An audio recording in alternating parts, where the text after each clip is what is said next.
Kemudian secara karakter unsur penciptaan manusia, kita membangun sebuah perilaku syukur. Kemudian yang kedua, untuk memiliki pikiran seperti surat Yunus, wa yaj'al rijsal ladzi 'ala ladzina la ya'qilun. Allah telah memberikan akal dan Allah telah memberikan akal. Diperintahkan kita untuk menggunakan akal pikiran kita. Akal itu digunakan supaya nalar dan rasional. Nalar dan rasional itu dikatakan nalar dan rasional saat terhubung dengan hati nurani. Saat kita telah mengetahui definisi tentang dunia itu untuk apa, berdunia itu ngapain, kemana tujuan kita berdunia. Kemudian kita mengetahui tentang syar'inya, kita mengetahui tentang apa sih kelakuan perilaku yang diperlukan untuk dapat mencapai tujuan keselamatan. Apa yang disebut dengan fasya, apa yang disebut dengan mungkar, apa yang disebut dengan fasik, apa yang disebut dengan munafik, apa yang disebut dengan kafir, sudah terdefinisikan dengan baik. Maka akal digunakan supaya tidak terjerumus menjadi orang kafir, tidak terjerumus menjadi fasik, tidak terjerumus menjadi munafik, tidak terjerumus menjadi orang-orang yang dolim. Tapi supaya masuk menjadi orang-orang yang amanah. Nalar digunakan untuk itu. Saat kita sholat aras-arasan, akal kita harus melawan akal. Ini enggak benar kalau saya teruskan, saya menjadi manusia yang faksya dan manusia yang mungkar. Akal digunakan. Jika saya tidak memiliki skill, maka saya tidak bisa berbuat.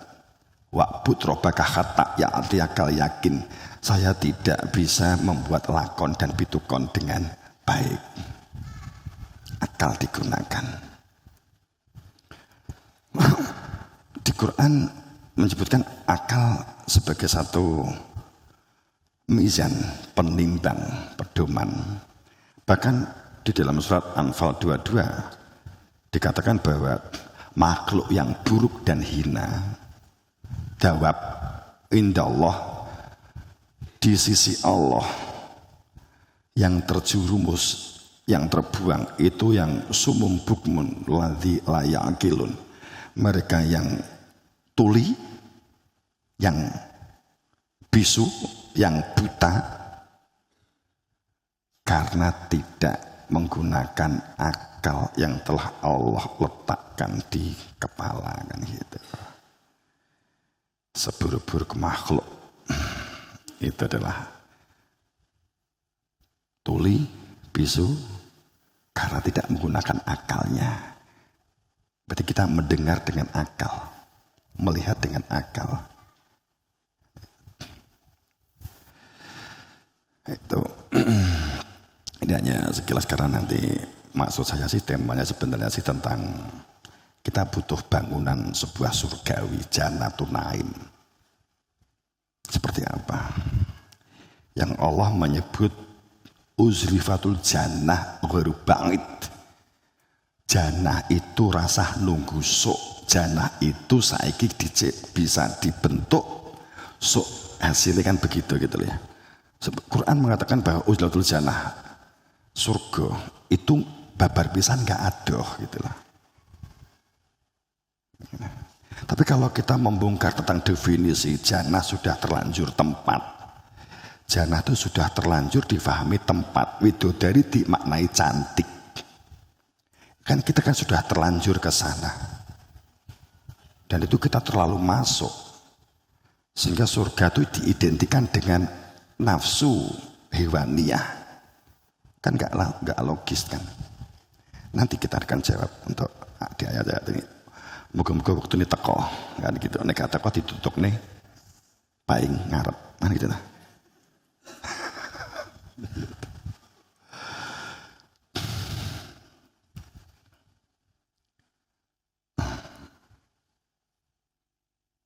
Manusia hidup itu kan memperbanyak memori, ingatan yang bersifat otak. untuk membangun experience, pengalaman, supaya konsep atau teks yang telah kita baca, konsep yang telah kita rekam akan bersifat konteks pada saat direalisasikan dalam kehidupan. Maka perintah Allah, ya ayyuhalladzina amanu lima taqulu ma la taf'alun. Maka jangan menjadi orang yang hanya bisa berbicara tapi tidak dapat melakukan apapun. Dengan kata lain, jangan jadi tukang umuk ning gak duwe skill blas. Gitu ya. Aku coba kalau gak duwe skill. Saya tuh punya sertifikat ngelas wesi, saya punya sertifikat ngelas kuningan, saya punya sertifikat nek aku mbok copot sangka kiai, aku jadi tukang ngelas. Saya punya sertifikat pengelas stainless. Saya dulu sekolah setiap jarak waktu semesteran saya sekolah pengelasan. Oke.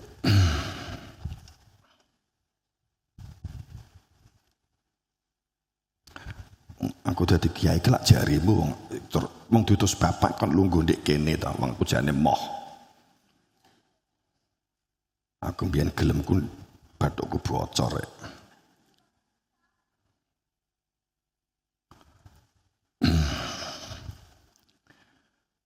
Kemudian bagaimana kita membangun menjadi hamba yang ulul albab? Ini kan diagram yang berkaitan dengan bagaimana kita membangun sebuah Janatun Naim secara fakta.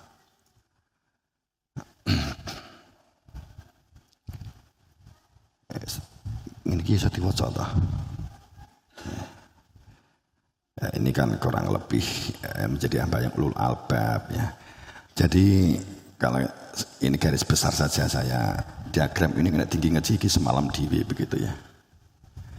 Bahwa saat kita berbicara tentang syukur terbuka, lapang dada, pendengar, penyimak, pencermat yang baik, pendidikan itu membangun kader yang berposisi memiliki karakter syukur.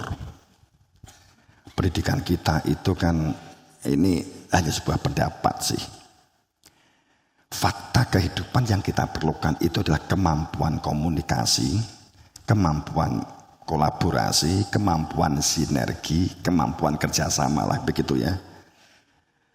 Kemampuan kerjasama, membangun konektivitas yang baik, karena inti syariat yang diwasiatkan para nabi dan para rasul itu adalah semua nabi rasul saro alakum minaddin syariat minat. Jadi saro alakum syariat diperuntukkan bagi kamu dari masing-masing umat di setiap zaman, dari masing-masing nabi atau rasul.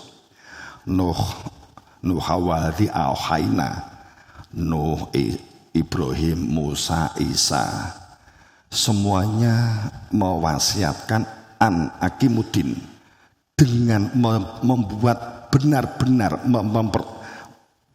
pernyataan yang sebenar-benarnya, mewujudkan an akimuddin untuk menjadi penegak yang langgeng. Akim itu maknanya langgeng, terus menerus nggak putus.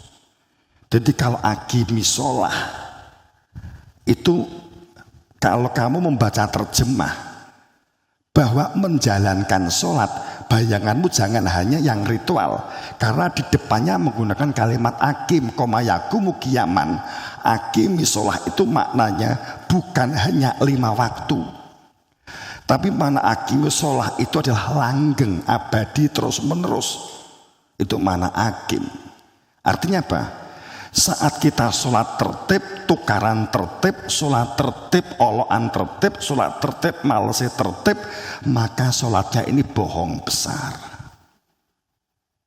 Karena bahwa pada saat kita uraikan tentang sebuah makna sholat, semuanya mengarah pembentukan hamba dalam memberdayakan potensi yang telah Allah anugerahkan dalam diri kita. Kalau diuraikan detailnya sholat, mulai takbiratul ihram, baca bismillah, baca Fatihah, baca surah sing mbok senengi gitu ya. Kowe nek pengen kalingan, pengen dadi peternak ya maca surat Baqarah. Kowe nek pengen dadi ternak lebah ya maca surat apa?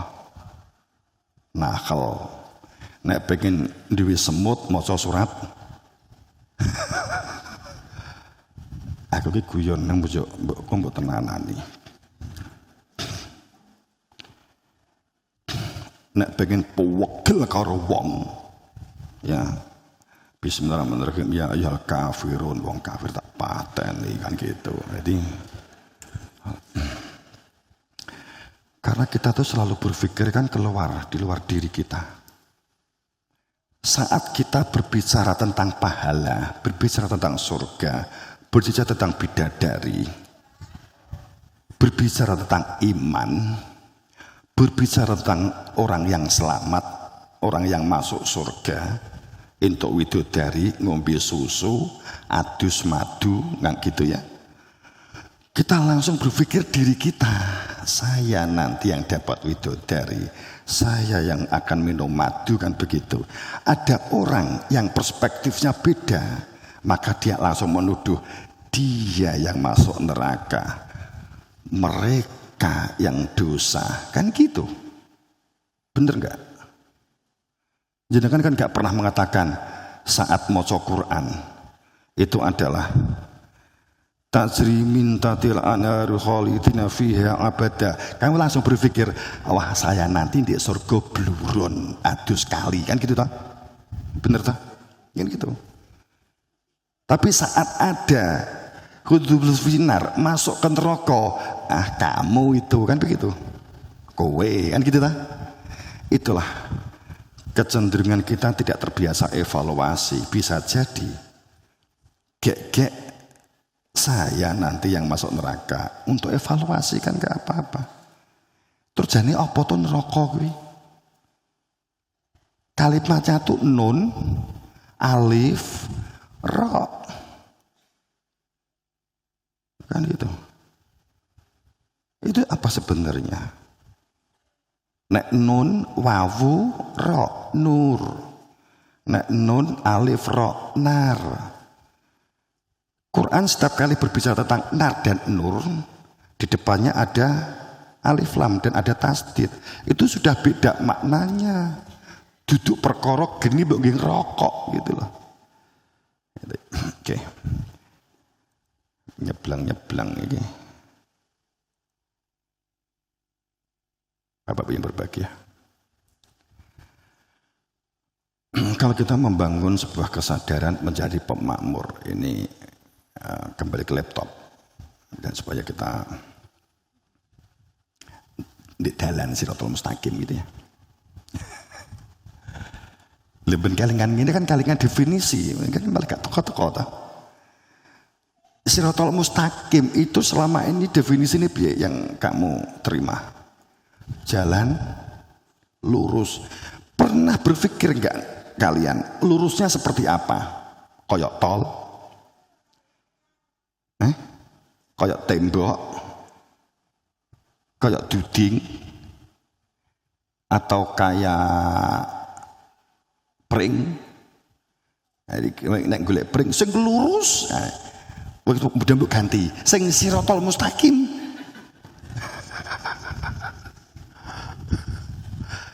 Makna sirat itu sangat luas tanpa batas, semuanya masuk ke dalam wadah itu. Sirat itu permisalannya bagaikan bahar, bagaikan laut. Orang yang berada di dalam sirat itu seperti laut. Segala bangkai bisa dimasukkan ke dalam laut, tapi tidak pernah merubah laut menjadi najis. Tapi tetap suci dan mensucikan. Menjadi orang. Pada saat kita mengatakan orang yang berada di dalam sirat, dalam menjalani kehidupan, tantangan, pertikaian, kepanikan, semua bingung tentang hidup, ekonomi, sosial, politik, tidak pernah judek dan tidak pernah, bahkan saat digubel utang, bahkan pada saat bank mau menyita rumahnya tetap rileks rokokan. Itu nasabah kok kan itu banknya yang kita mau datang. Ya ndak apa-apa. Omahmu kan kok dicikok. Ya ndak masalah toh, memang aku duwe utang kok. Lha kok di endi? Alah omah wong akeh karek nunut turu ayo penak. Wah nek iso ngono berarti di jero sirat nabi. Kowe mbuni siratal mustaqim ning gak roh karepe sirat. Gitu loh. Sedang mustaqim, permohonan kita supaya berada di dalam sebuah karakter sirat yang mustaqim. Mustaqim itu bertempat tinggal terus menerus sehingga tidak kena dampak gejolak corona kayak apapun tetap rileks. Kan gitu. Kena virus alhamdulillah, gak kena virus alhamdulillah. Wah akarpe meninggal ya berarti apa mulih kan begitu. Ya diikhtiari biar supaya sehat, iya gitu loh. Tapi juga bukan berarti kemudian roh di kono virus tok sak kelompok terus kowe moro rileks rangkulan sitok kowe nyapa nek pancen saya tinakdir kena virus saya juga kena virus. Kalau saya takdir saya enggak kena virus, walaupun saya tidur dengan orang yang kena virus juga enggak akan kena kan gitu. Jenenge wong bunuh diri wong geblek.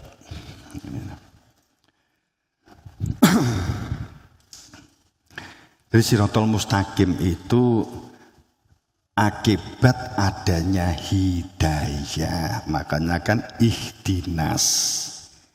Quran itu setiap kali mengungkap tunjuki kami, di dalam kalimat itu sendiri itu ada fa'ilnya, ada wujudnya begitu loh.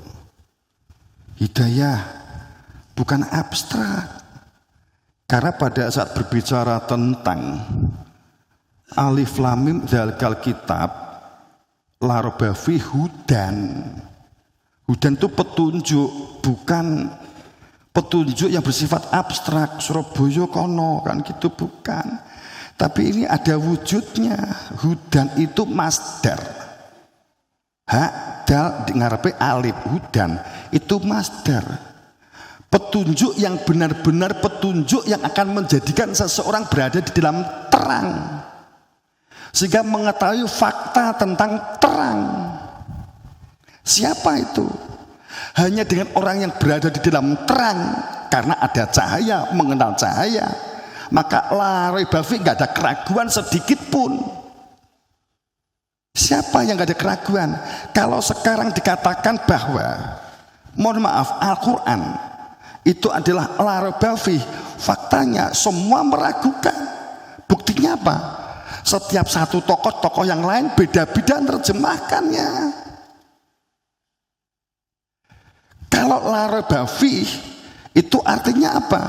Jika di dalam sini satu orang ngemut garam berarti asin, seluruh yang ada di majelis ini akan mengatakan ini garam karena semuanya dilat rasanya asin.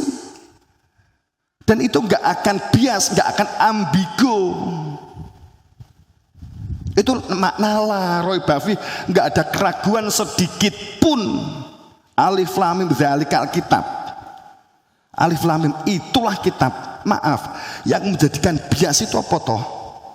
Karena Tuhan dianggap lupa menurunkan Quran, mestinya tuh hadza kok jadi dzalika. Menungso kan ngoreksi toh selama ini. Allah dikoreksi oleh manusia. Di dalam Al-Quran Nabi Muhammad menerima wahyu, kalimatnya alif lam mim dzalikal kitab, dzalikal kitab.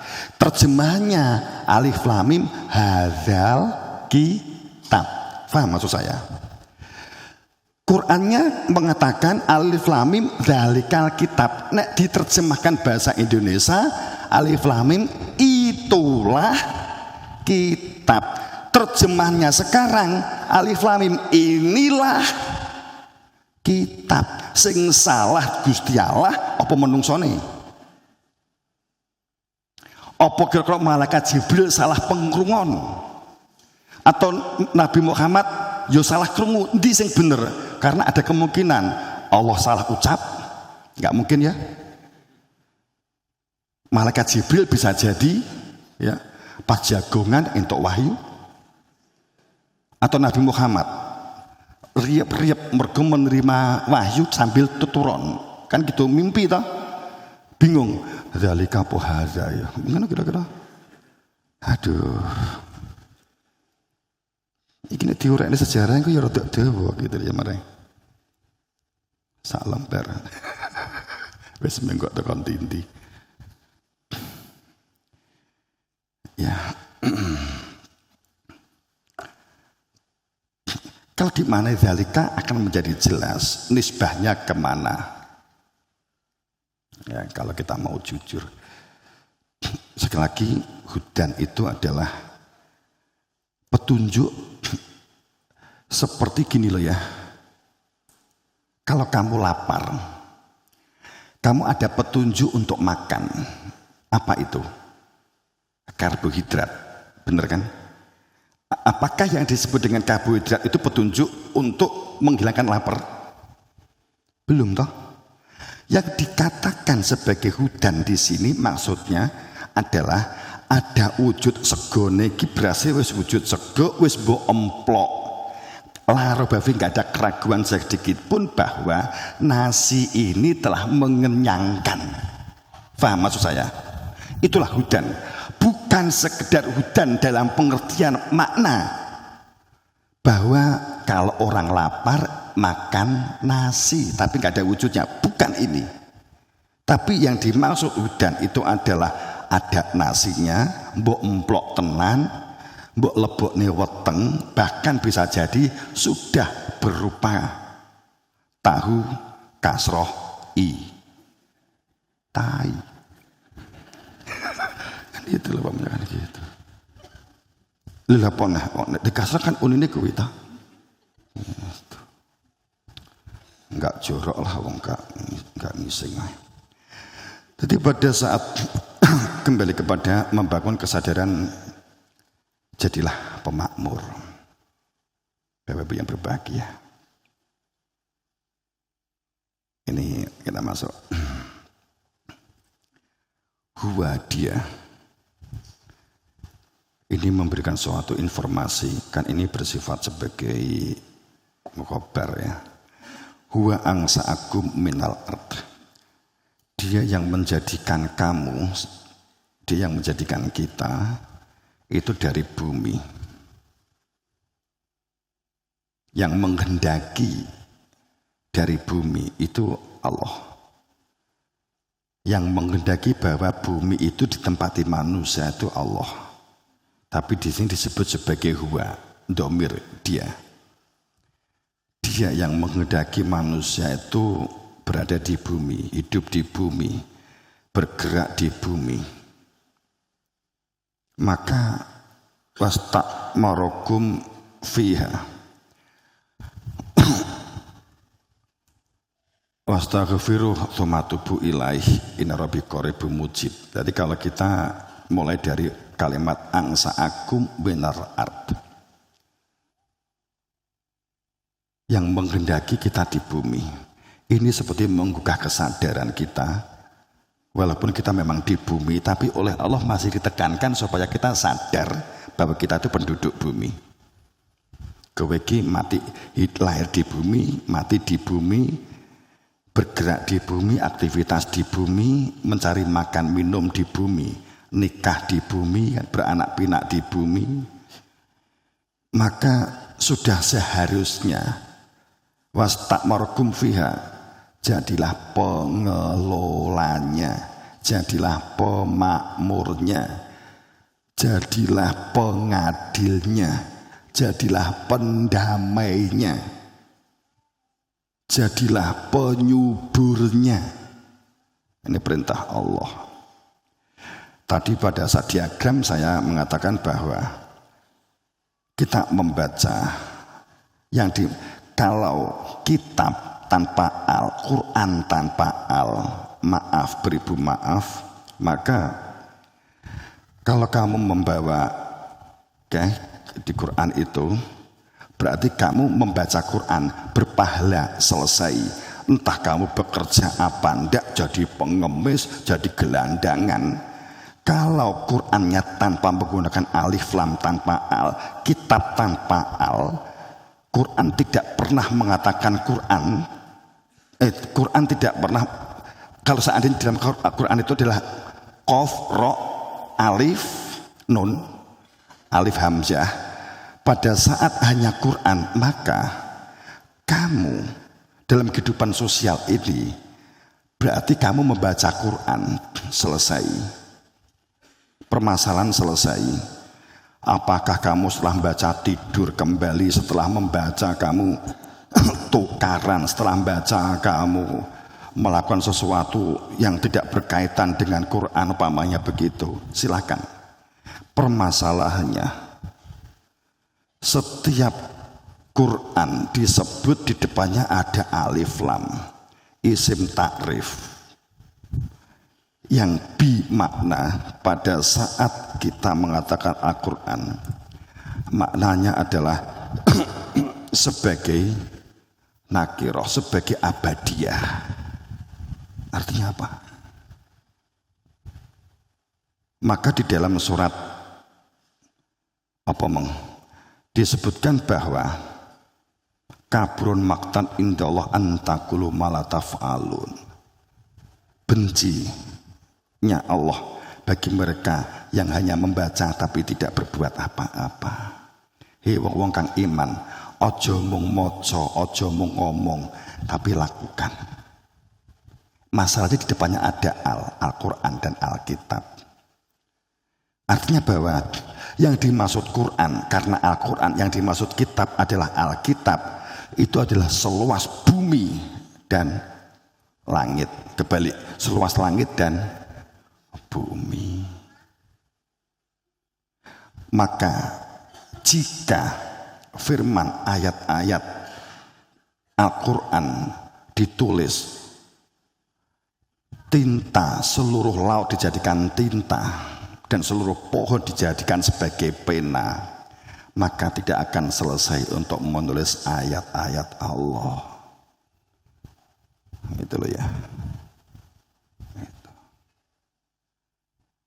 Yang dimaksud Alkitab dan Al-Quran itu berarti juga penekanannya justru jagat raya ini.